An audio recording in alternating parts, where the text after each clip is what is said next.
¿Cómo están, queridos amigos, hermanos? Hoy estamos en tiempos reformados y doy gracias a Dios por esta invitación para poder compartir con ustedes estos momentos tan hermosos alrededor de la palabra de Dios. Así que hoy quiero tocar este hermoso tema, la iglesia en crisis espiritual. Soy el pastor Fernando Lano y estoy a su servicio en esta oportunidad. Bueno, estamos viviendo tiempos muy difíciles y tiempos realmente donde hay crisis de toda índole. Crisis emocional, crisis económica y también, ¿por qué no decir, crisis espiritual? Que es el tema que hoy quiero tocar con ustedes. Bueno, hablar de crisis espiritual muchas veces puede sonar como una palabra muy trillada, pero en ella se encuentra una realidad, la realidad que nadie puede negar. La iglesia está pasando por una crisis. A través de esta pandemia, las iglesias se cerraron y también los creyentes, muchos creyentes se desorientaron por situaciones difíciles que han pasado, situaciones de muerte, situaciones de enfermedad, situaciones económicas, situaciones realmente que han llevado a la iglesia, a muchas iglesias, a una crisis espiritual. Bueno, si crees tú que realmente la iglesia no está pasando por una crisis espiritual, quiero que simplemente tengamos nosotros un cuadro de análisis. Si este cuadro de análisis numérico nos dijera que del 1 al 10, ¿cómo estamos nosotros en nuestra vida espiritual? La pregunta es, ¿cómo te calificarías del 1 al 10? ¿Estarías en 2, en 3, en 4, en 5, en 8, en 10? Bueno, yo creo que solamente tú lo sabes y también sabes cómo está tu iglesia en este momento. Entonces, vamos a evaluar y vamos a hacer cierto análisis, de repente muy referencial en cuanto a cómo estamos como iglesia. Y la forma que los pastores o los líderes evaluamos de cómo está una iglesia tiene que ver mucho con los hábitos espirituales. Los hábitos espirituales son aquellas herramientas que Dios ha dado al creyente para que el creyente pueda evaluar realmente su vida espiritual. Por ejemplo, ¿cómo está tu vida devocional? ¿Cómo está tu vida de oración? ¿Cómo está tu vida de ayuno? ¿O tu vida de estudio de la palabra de Dios a través de la Academia Bíblica? Las vigilias son parte de tu vida. En la Academia Bíblica, asistes a la Academia Bíblica de tu iglesia, te preparas cada día. ¿Cómo vas con tu servicio? ¿O cómo vas con tus diezmos? Si crees, porque ahora hay muchas iglesias que dicen que no creen en el diezmo. Pero bueno, estos hábitos espirituales por muchos siglos han acompañado a la vida de la iglesia y también a la vida del creyente. Y por lo tanto, nos ayudan a nosotros a evaluar cómo va un creyente y cómo se relaciona un creyente con su iglesia y también con el entorno que lo involucra, que es la vida cotidiana y la vida social. Ahora, hay dos factores que, así como el médico hace un análisis de cómo va una persona en su vida física y después de varias preguntas como la hemos hecho nosotros en este momento, le pregunta cómo está él, cómo está físicamente, qué síntomas tiene, todo, y después de ello el médico se centra cuando ve algo en esta persona que está pasando por un mal, se centra en una o dos cosas para poder detectar y dar en sí realmente de qué está padeciendo esta persona. Los pastores también nos damos cuenta en dos factores fundamentales que nos dicen a nosotros cómo está esta persona espiritualmente.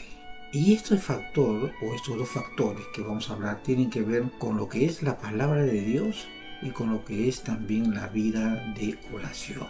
Ahora, ¿es importante para el creyente orar? ¿Es importante para el creyente realmente que tenga vida, una vida alrededor de la palabra de Dios? Bueno, estos fundamentos nos indican claramente cómo estamos. Vamos a empezar por el primero, la palabra de Dios. ¿Cómo está tu vida espiritual? ¿Cómo está tu vida devocional?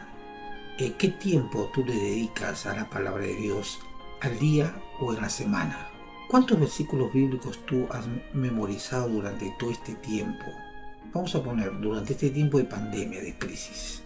¿Cuántas promesas te has apropiado tú o en el tiempo de tu oración has declarado estas promesas?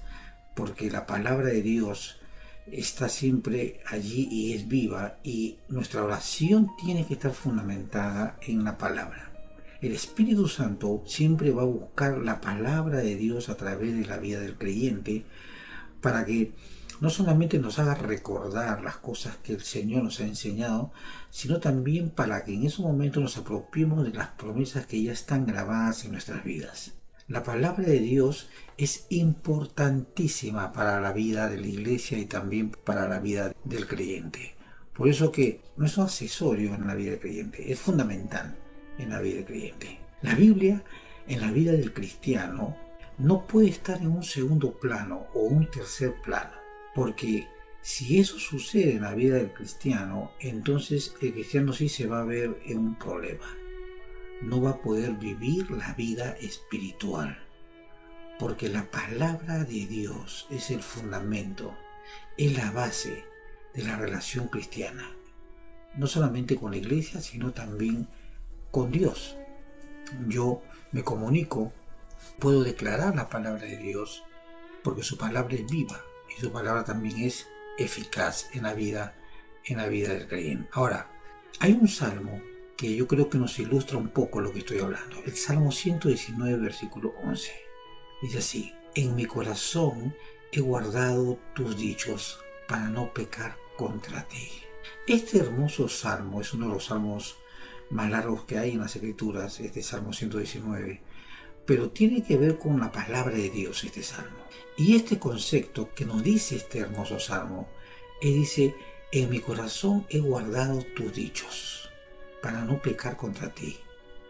Aquí hay una relación entre la palabra de Dios que es guardada en el corazón, esos dichos que son palabra viva de Dios, quedan impregnadas en la vida del creyente para que estos dichos sean como un antídoto, como una vacuna, que ahora es tan común hablar de las vacunas. La palabra de Dios te protege. La palabra de Dios te va a prever de muchas cosas y te va a advertir de muchas cosas. Por lo tanto, podríamos decir que la palabra de Dios te vacuna, ¿no es cierto? Porque te va a traer esa protección para cuando tú enfrentes los ataques y las acechanzas del diablo. Por eso es importante que la palabra en la vida del creyente sea fundamental. Pero parece ser, queridos hermanos, queridas hermanas, que los cristianos de hoy verdaderamente no entienden o parece que este pasaje en su Biblia no es una realidad. ¿Por qué? Porque deliberadamente ellos realmente pasan por alto la palabra de Dios y no la toman en cuenta en su vida, no la guardan, no es parte de su vida. Están más preocupados en los quehaceres, en el trabajo, en hacer actividades, tener una relación social. De repente están más conectados en las redes sociales, en el TikTok, en el WhatsApp, en todos los medios, en todas las redes. Tienen mucho más tiempo dedicado a ellos que poder estar un tiempo dedicado a la palabra de Dios. Ha reemplazado las redes, han reemplazado todo este adelanto, que no digo que es malo, porque ahora nosotros lo estamos utilizando también, pero cuando uno se esclaviza a estos medios y cuando estos medios llegan a ser parte de una adicción en la vida del creyente, lo terminan por distraer y lo terminan por alejar. Uno dice: bueno, pero no tengo tiempo para dedicar a la palabra de Dios.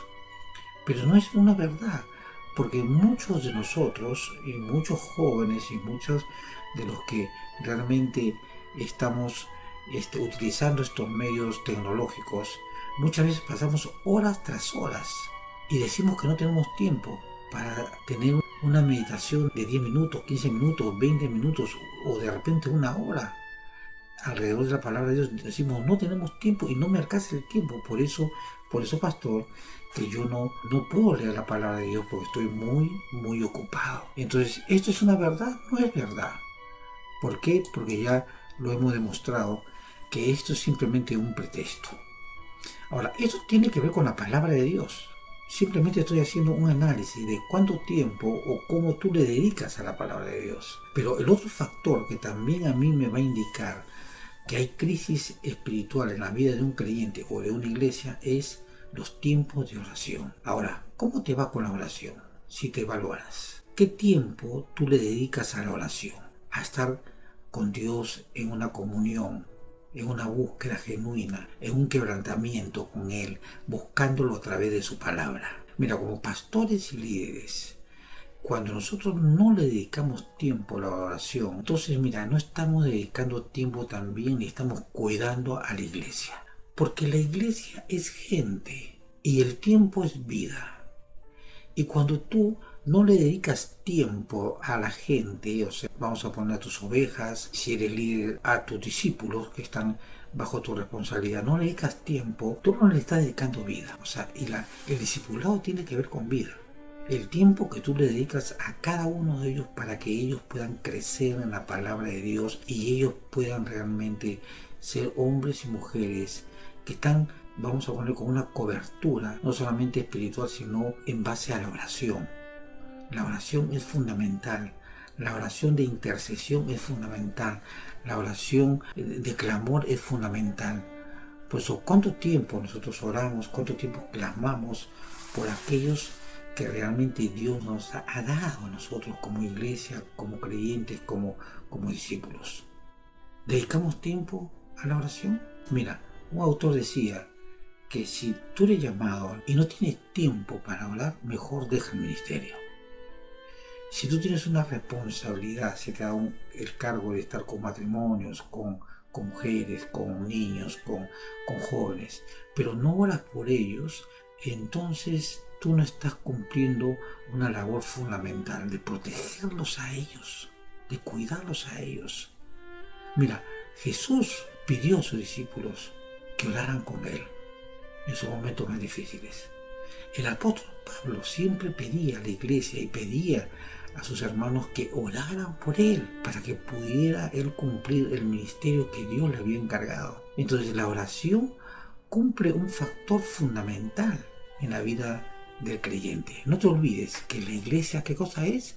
La iglesia es gente, querido hermano. Tal vez dirás que esto no es nada nuevo. Y mira, y la iglesia de hoy está viviendo una crisis espiritual. Nos hemos acostumbrado a escuchar, pero no a aplicar la palabra de Dios. Y eso es peligroso para cualquier creyente y cualquier iglesia. Mira, Santiago 4:17 es un pasaje muy conocido, nos dice que el que sabe hacer lo bueno y no lo hace, le es pecado. Y por lo tanto nosotros estamos pecando porque sabemos que la oración es importantísimo para la vida del creyente. Sabemos que la palabra de Dios es importante, que la palabra de Dios sea guardada en la vida y en los corazones de los creyentes, pero tampoco le damos la importancia. Entonces sabemos que es bueno, pero no lo hacemos. Entonces, ¿qué cosa sucede cuando una persona no hace lo bueno? Le es pecado, dice las Escrituras. Y por eso la iglesia está pasando en estos momentos por una crisis espiritual. Mira, yo sé que es lógico pensar que esta crisis espiritual realmente está sucediendo. Es algo que de repente tú dirás por el momento que estamos pasando, por el momento político o por el momento de la pandemia. Cuando nosotros nos olvidamos de estos fundamentos principales, estamos dejando de cumplir el mandato que el Señor Jesucristo nos dio a nosotros. Mateo 28, 19 al 20. Por lo tanto, ir y hacer discípulos a todas las naciones, dice las Escrituras, bautizándonos en el nombre del Padre, del Hijo y del Espíritu Santo, ¿no es cierto?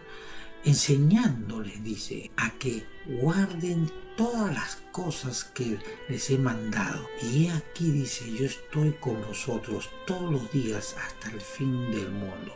Entonces, Dios nos recomienda de que nosotros realmente cuidemos la iglesia, que le enseñemos a la iglesia, a que la iglesia guarde la palabra de Dios, a que la iglesia realmente viva la palabra de Dios. Y cuando la iglesia vive y guarda la palabra de Dios, entonces dice, yo estaré con ustedes hasta el fin del mundo, no los voy a abandonar. Pero en la vida del creyente, la palabra de Dios es fundamental, querido hermano, y la vida de oración también, como lo hemos hablado hace un momento. Entonces, todo creyente tiene una gran responsabilidad.